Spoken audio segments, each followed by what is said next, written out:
Ni dai suna na Aisha Sani MJ, wato CEO ta daga Zannan Bungudu Foundation. Wannan kungiya ta mu tana shiga ƙauye da birane domin ta dubo mabukata marasa ƙarfi wanda ba za su iya taimaka mawa kansu ba, ba za su iya tashi su mawa kansu bukata ba. Ƙarƙashin jagorancin Abdulmalik Dzbf Zannan Bungudu. Yau dai ina tare da wata yarinya da wannan kungiya ta taimaka. Ko za mu iya sanin sunanki? Sunana Fatima Aliyu.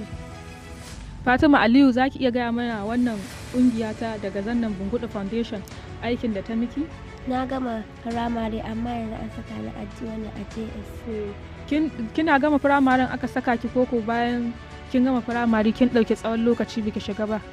Gaskiya an banni a gida, ni dai wannan a takaice ni dai yar tallace a gida, amma yanzu an taimaka min an saka ni a wannan a makaranta. Na gode, Allah saka ya alkhairi.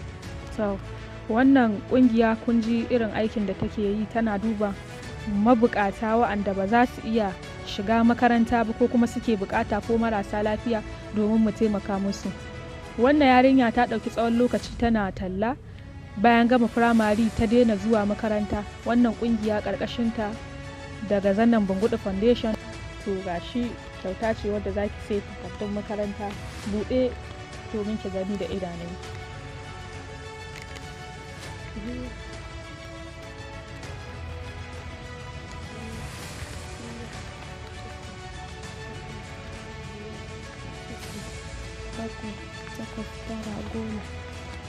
To wace irin godiya zaki ma wannan kungiya? Na gode, Allah saka ya alkhairi, Allah ya ajiya shi, Allah ya biya shi.